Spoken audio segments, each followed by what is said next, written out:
Ó, chamando aqui, ó, fica piscando. Vai. Olá, shalom a todos. Estamos aqui mais uma vez para ensinarmos sobre os segredos da Torá e vamos citar primeiramente uma bênção para o estudo da Torá, conforme temos ensinado aqui na página de número 17 do Sidur de Jairo Friedling, a qual assim pronunciamos: Baruch atah Adonai Elohim melech haolam asher qidesh banu be'ezvotav v'tzvanu la'asok b'divrei Torah v'areu Adonai Eloheinu divrei Torateh b'fim v'yechzomech Israel v'nianachnu v'etzoenu v'etzoenu Israel v'lanu deixe mesmo shema Baruch Adonai Elohim Israel Baruch Adonai Elohim Torah. Amém. Parashá que haveremos de discutir será Parashá Haei Sará, vida de Sara. Segundo nossos sábios, Sara ela foi uma grande tzedeket, uma grande justa, a ponto de, no primeiro verso, haver um acróstico pelo nome Sará Meah Shana. Sara teve 100 anos, a qual dá para se ler através das primeiras letras Shemesh, sol. Ela brilhou como sol. Porque livro de Gênesis, capítulo 23, começa a falar sobre a questão do luto, a questão do sepultamento, que existe um segredo espiritual de como a pessoa fazer um entendimento sobre as questões mais primordiais da sua vida e entendermos que é necessário cumprirmos mandamentos nessa vida para termos a nossa retificação necessária. Iremos nós dizer que existe uma oração judaica a qual serve para a elevação das almas no Olam Rabá. Ela é chamada de Kadish, de santificação, uma tradução um pouco literal, e que também se encontra presente no Sidur. E iremos aqui ler para vocês essa oração que é feita em hebraico, mas em português, que fala: Exaltado e santificado seja o seu grande nome. Amém. No mundo que ele criou por sua vontade, queira ele estabelecer o seu reino e determinar o ressurgimento da sua redenção, e apressar o advento do seu Mashiach. Amém. No discurso da vossa vida, nos vossos dias e no decurso da vida de toda a casa de Israel, prontamente em tempo próximo, dizei Amém. Seja o seu grande nome bendito eternamente para todos sempre. Seja bendito, louvado, glorificado, exaltado, engrandecido, honrado, elevado, excelentemente adorado o nome do sagrado, bendito seja ele. Amém. Acima de todas as bênçãos, Deus e louvores e consolações que possam transferir do mundo, dizei Amém. Sobre Israel, que sabe, os discípulos dos seus discípulos, sobre todos que estudam o conhecimento da Torá, em todo lugar, em qualquer outro lugar, haja para eles, para vós, grandes pais, graças a Deus, misericórdia e honra, sucesso, rendição da parte do Pai que está nos céus, e dizei Amém. Que haja uma paz abundante emanada do céu e vida boa para nós e para todo o povo de Israel, dizei Amém. Aquele que firma a paz nas alturas, com sua misericórdia, conceda a paz sobre nós, sobre todo o seu povo de Israel, dizei Amém. Em hebraico: Itkadal veitkadal shmei rabá. Amém. Meu amado Ivrah eu teve, alerma o teve, smart konev ikarem shche. Amém. Mechaichon, vemechon, vechaichon, beizrael, bagalá, usman karev veru. Amém. Yeshimeraba mevrah leom maya itbarah itbarah vistabah vitromah vitnaseh vitchala vidalev vidalav shimedikucha birichu. Amém. Nelami ko virkata vishirata do shibihata vemihemata damramba maveru. Amém. Azravel, Ravanavel, Tamidovel, Contamitel, Tamidion, Mandes, Kim, Bioraita, Diviatraca, Lixaladem, Vidivel, Atavatai, Herehon, Lehon, Chilamaraba, Inave, Stav, Rahameva, Kairi, Rei, Mizuneiri, Rei, Furkanami, Kodam, Vuhom, Devishma, Viru, Amen. E Rei, Chilamaraba, Niximaya, Verrain, Tovin, além do Velco, Israel, Vingru, Amen. O Seixalom, Berumab, Fui, Seixalom, Led, Velco, Israel, Vingru, Amen. Então, essa é a oração que é feita para aqueles cujos seus familiares passaram para o Olam Rabá, para o mundo vindouro, e são feitas todos os dias pelos homens até ao 11º mês.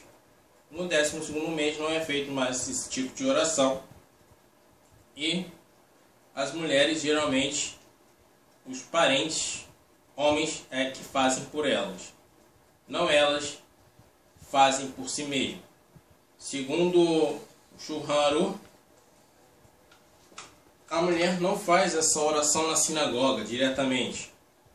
E nem muito menos fala no coro de 10 homens. E nem muito menos fala baixo. Ela, quando diz amém, a cada uma dessas orações e dessas frases no Kadish, é considerado que ela está vocalizando essa oração. Ela, na verdade, está redigida com letras hebraicas, mas ela tem como idioma o aramaico. Por que está escrito em aramaico? Porque é uma oração da época do Segundo Templo, e a maioria das pessoas entendiam o aramaico. E devido à grande importância que ela tinha, foi redigida nesse idioma. Hoje, nós haveremos de também explicar sobre o livro de Eclesiastes. O livro de Eclesiastes geralmente é lido na época de Sukkot. Mas, hoje, é necessário que venhamos fazer umas explicações sobre alguns equívocos praticados pela cultura circundante que existe aqui no nosso país.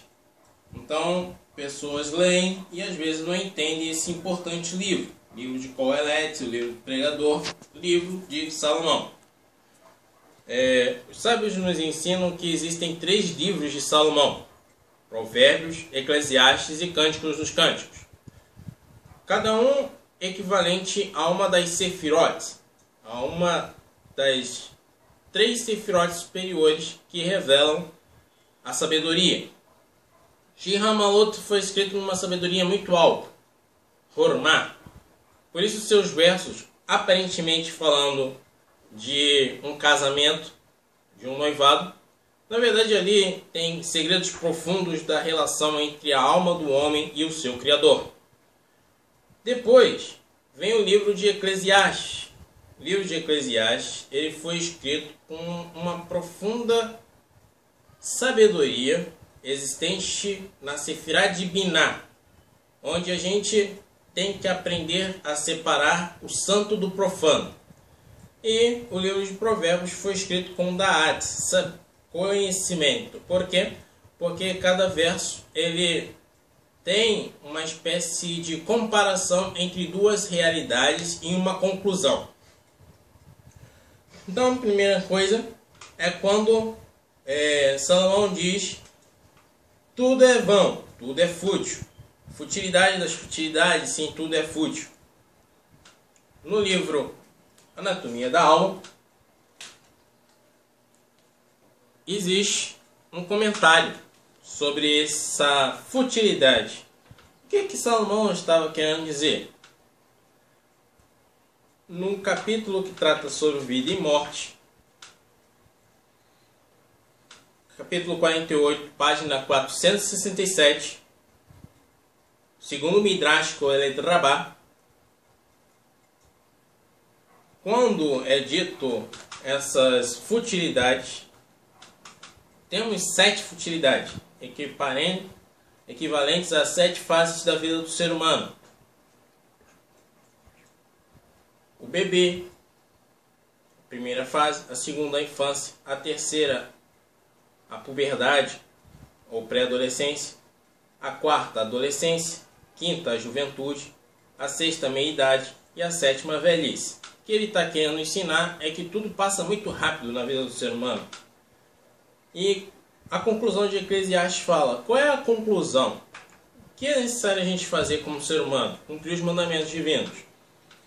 Então tudo aqui tem uma explicação profunda e mística sobre uma realidade que deveríamos concluir.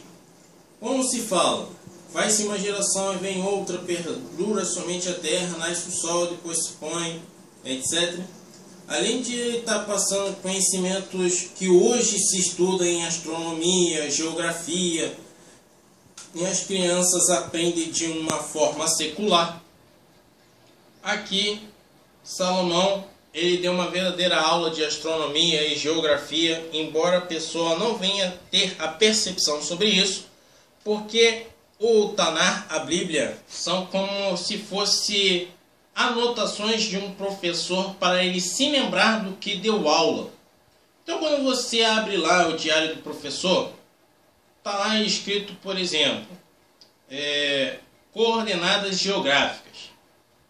O professor só falou isso em sala de aula? Coordenadas geográficas? Só essas duas palavras? Claro que não. Ele mostrou o mapa mundi, ele mostrou como os alunos podem localizar uma cidade, fez vários exercícios, demonstrou para eles como se faz a anotação correta da coordenada, deve ter ensinado anteriormente longitude, latitude, ensinou fuso horário. Então, houve uma verdadeira aula em um procedimento onde houve ensinamentos sucessivos. E também a mesma coisa Salomão fez. E quando aparece escrito na Bíblia, aparece somente uma forma de memorização do que ele ensinou para o povo de Israel. Por isso é importante entender que no judaísmo temos uma lei oral, ou seja, uma explicação do que aconteceu por detrás de cada texto, por detrás de cada palavra. Existe uma compreensão ainda muito mais além. Quando ele fala que o ser humano trabalha e parece que labuta, mas faz tudo em vão, é que quando nós nos preocupamos somente com essa vida material, a vida parece se tornar sem sentido. Muitas pessoas, eles possuem grande prosperidade, têm seus trabalhos como a advocacia, medicina, a própria magistratura. Muitas vezes lhes falta algo dentro do seu coração. Então, quando Salomão fala, olha, nada acontece de novo debaixo do sol. O Zohar comenta, nada debaixo do sol. Mas acima do sol, ou seja, no mundo espiritual, muitas coisas novas são feitas a cada dia. Então, no capítulo de número 2, ele fala, eu quero experimentar o prazer. O ser humano, ele acaba tendo uma vida onde ele quer realmente adquirir sempre coisas boas para si. Então ele vai em busca de uma nova televisão, em busca de um novo carro, em busca às vezes de uma posição privilegiada no meio da sua sociedade, etc. Mas o que ele ensina é que muitas vezes isso não tem como a pessoa discernir entre a sabedoria e a insensatez, entre a loucura e a sanidade mental. Porque muitas vezes o ser humano, com o seu esforço, ele pode chegar a uma frustração da sua realidade espiritual. Então, Salomão ele fala, olha, o que vai acontecer com o tolo acaba acontecendo também com uma pessoa sábia. Por que ele escreveu isso? Porque conhecemos a história de Salomão. Salomão ele escreve aqui no capítulo 2, foi muito rico, teve muitas coisas. Mas ele acabou também se deixando se enganar e seduzir por esse mundo de ilusão. Nós não devemos nos deixar tomarmos por essas situações. Por isso que ele fala, que resultado tem, pois, o homem de todo o seu trabalho, se ele vai ter que entregar isso para um filho que nem se esforçou para isso e que pode ser até mesmo ignorante? Foi o caso dele. Roboão, conhecemos a história, ele foi ouvir os seus mancebos, mas ele era adolescente, ele era jovem? Não, não era. Diz o Tanakh que ele já tinha por volta dos seus 43 anos quando tomou a decisão de dizer ao povo de Israel que os impostos não diminuiriam. Então causou a divisão entre as tribos. Jeroboão liderou o povo de Israel, as 10 tribos do norte, e Roboão acabou liderando a tribo de Judá e de Benjamim. Isso daí causariam problemas que até hoje afetam o povo de Israel. Então Salomão ele parte para um princípio de explicar sobre os tempos que existem na vida do ser humano. Ao total, ele apresenta 28 tempos sobre aquilo que existe na vida do ser humano. Mas qual é a explicação sobre isso? Devemos entender o que está acontecendo na nossa vida, no momento presente, e tentar tirar o melhor proveito possível desse momento. Então você tem que viver a vida na melhor forma possível, no melhor entendimento possível, na melhor desenvolvimento espiritual possível da sua vida. Aproveitar todas as oportunidades que lhe sejam oferecidas naquele determinado momento propício. Isso acontece muito na história judaica com as festas ao longo do ano. Por exemplo, Sukkot com o Etrog e com o Lulav, ou Pessah com o Matzot. Então, viva o seu melhor a cada dia. Aproveite cada instante. Vamos fazer um shaharit, uma oração da manhã? Faça com intensidade. Quando vai fazer uma oração de tarde? Faça com concentração. E um Shema antes de dormir? Faça com uma vontade de ter uma conexão entre a sua alma e Deus, para que quando você durma, um sonho bom você tenha e talvez algo da sua vida venha se transformar. Porquanto, diz o sábio Salomão, qual é a diferença que tem entre o animal e um ser humano? A única diferença que tem é a nossa responsabilidade espiritual de cumprirmos os mandamentos sagrados. Os animais não precisam. Eles já nascem programados. Mas nós, seres humanos, temos o livre-arbítrio. Esse livre-arbítrio, às vezes, ele pode nos enganar, fazendo com que venhamos pensar que Deus ele não quer que venhamos ser tão religiosos, não quer que a gente venha cumprir os mandamentos sagrados. Mas a gente não deve se esforçar sobre essa questão. Devemos antes querer cumprir a vontade de Deus Todo-Poderoso. E aí no capítulo 4, Salomão ele vai para uma problemática que até hoje acontece em meio à nossa sociedade. Porque existem pessoas ruins, porque existe opressão, porque a gente vive numa sociedade onde parece que existe uma corrupção generalizada. Ele explica. Isso acontece por causa da liderança que existe sobre o povo.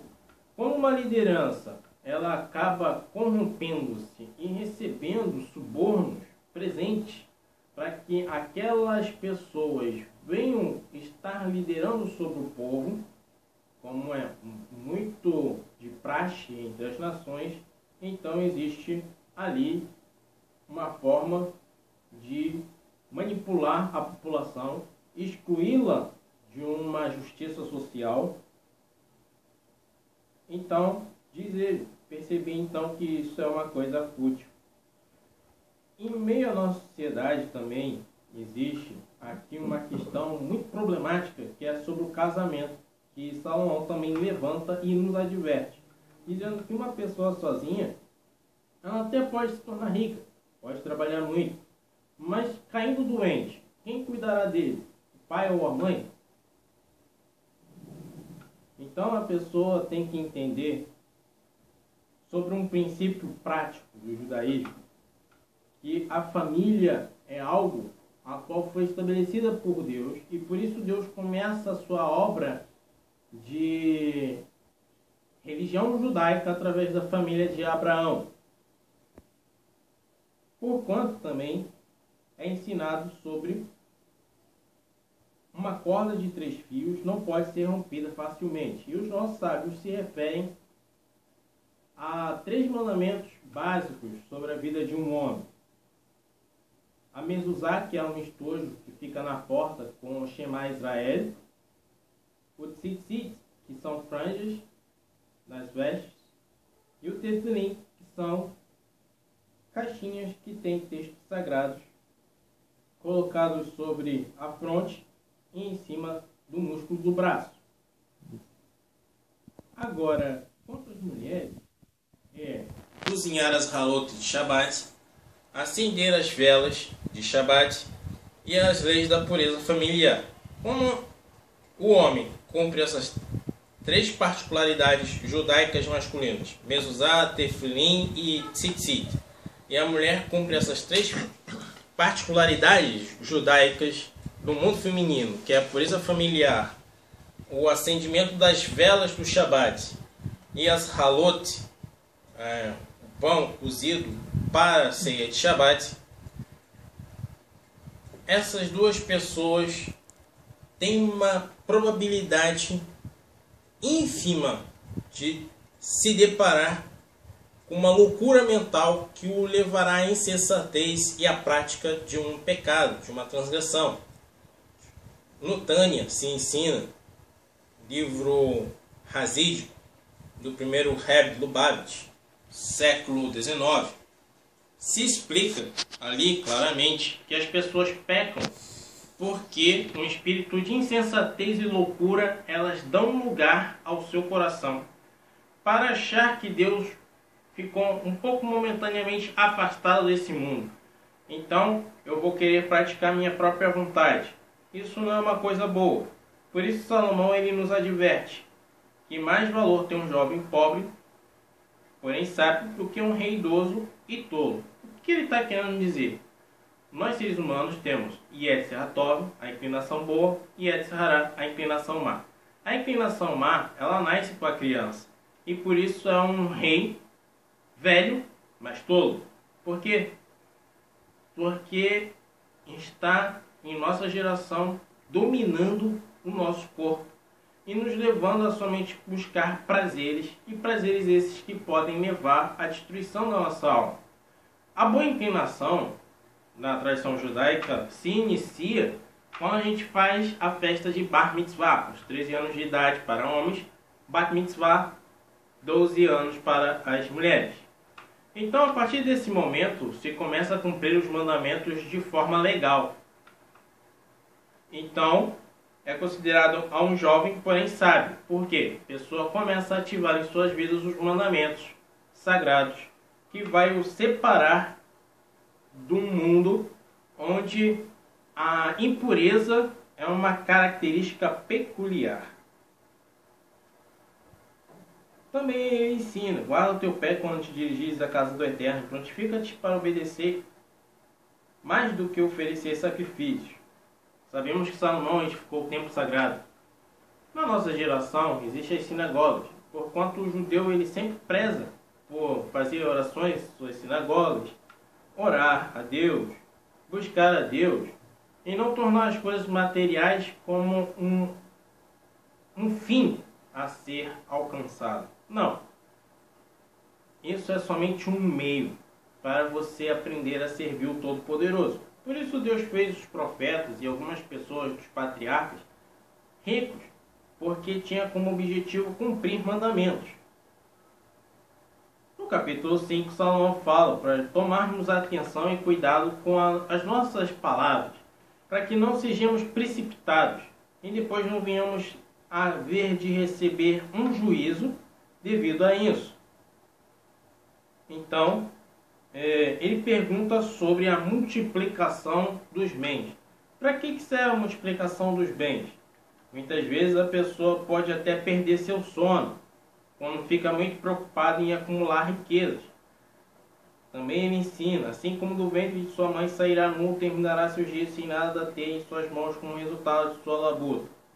Existe uma história que Alexandre Magno pediu certa vez para ser enterrado num esquife, no seu velório, com as mãos para o lado de fora. Aí falaram, por quê? Ninguém nunca foi enterrado assim na Grécia. É para mostrar que eu entrei nesse mundo, mas nada levei comigo na minha morte. Então, por que existe um costume de colocar assim as mãos sobre o peito de um morto? É para mostrar que ele não está levando nada desse mundo. Se ele deveria levar alguma coisa, é do seu interior, do seu eu interior, da sua alma. Mas é bom que o homem também venha entender que ele está nessa terra para viver alguns prazeres lícitos relativos à comida, à bebida e ao prazer matrimonial. Mas o que ele tem que entender é que isso são meios de se servir ao Deus Todo-Poderoso. É como fazemos no Shabat, usamos o vinho para consagrar o dia, usamos as halot, os pães, para santificar o dia de Shabat e torná-lo deleitoso. Então, começa Salomão, mais uma vez, a fazer alguns questionamentos. Como, por exemplo, alguém que teve muito dinheiro, foi muito famoso, mas ele perece e se depara no mundo espiritual com um problema. Qual? Não cumpriu mandamentos do Eterno. O que acontece com essa pessoa? A alma dela fica frustrada e vazia no mundo espiritual. Então, por isso ele explica no capítulo de número 7 que a melhor coisa que tem é a pessoa adquirir um bom nome. Por isso a palavra Baal Shem Tov. Como adquirimos um bom nome? Através dos mandamentos sagrados, conforme diz lá na Ética do Sinai, um livro de tratado judaico, um Talmud, que a pessoa tem que buscar um caminho que lhe honre, um caminho que o faça jus no vindouro. Por isso, cada ser humano tem que buscar a presença divina, e aí ele entra na questão do luto, falando assim: uma pessoa equilibrada, ela não deve viver de modo completamente a querer se envolver em festas, bebidas, loucura, insensatez, como vemos na cultura circundante, que as pessoas vão para as suas matinês e lá bebe muita vodka, um exemplo de bebida alcoólica, e aí depois quer sair com outras pessoas do seu outro sexo ou do mesmo sexo para viver aparentemente uma vida feliz. Mas tudo isso daí dá depois confusão, depois traz, como na linguagem de Salomão, um crepitar da lenha sobre o caldeirão, ou seja, dor e sofrimento ou opressão. Porquanto, a pessoa deveria adquirir a sabedoria da Torá, porque a Torá é a única coisa útil na nossa vida. Então, Salomão fala que você não deve fazer o seguinte: querer se tornar um fanático religioso, achando que tudo aquilo que você estuda vai necessariamente ser igual à realidade social a qual você está inserido, e nem muito menos uma pessoa preguiçosa, que não quer fazer os mandamentos sagrados se tornarem valores essenciais na sua vida. Ainda mais nós judeus que estamos aqui na diáspora. Porque você vai chegar em certas situações onde vai ter ali uma carne trefá, que você não pode consumir. Você não pode permitir que a sua alma se contamine. Em outras situações, você muitas vezes vai ter que adequar uma situação a qual você não venha se tornar muito exposto diante da cultura judaica ser anticultura ocidental, e você tentará ali fazer com que prevaleça o judaísmo na sua vida.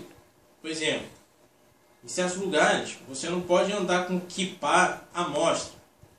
Então o que você faz? Coloca uma boina, coloca um boné. Você tem que, assim, entender como conviver com as pessoas que estão ao seu redor. Quanto mais a pessoa estuda, muitas vezes a pessoa se depara com tristezas. Às vezes nós damos aula para algumas pessoas que ficam tristes ao saber da realidade. Mas não fique assim. É bom que a pessoa entenda que a vida, ela se baseia em torno da Torá, dos mandamentos sagrados.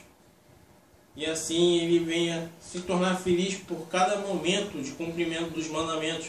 Porque cada mandamento é um momento de felicidade, segundo a visão judaica. Quando é comentado, segundo o livro do último Rebbe Lubavitch, Menahem Schneerson, que faleceu na década de 90, e Deus venha elevar a alma dele, nos é explicado através do seu livro, Simha, Alegria, que o povo judeu está no exílio devido à falta de alegria. Segundo um verso da Torá: vocês não me serviram com alegria no meu templo, então farei com que vocês venham ser levados ao cativeiro para aprender como era importante me servir através da alegria. Porquanto, essa questão entre os sentimentos é debatida no capítulo de número 9. Depois que o ser humano passa para o Olam Rabá, para o mundo vindouro, nada desses sentimentos acabam sendo úteis ao ser humano. Tudo é decidido aqui na Terra. Porquanto, todos nós devemos nos satisfazer com as bondades que Deus tem nos trazido. Mas não devemos deixar-nos contaminar por aquilo que a sociedade tem nos oferecido, segundo o capítulo de número 10.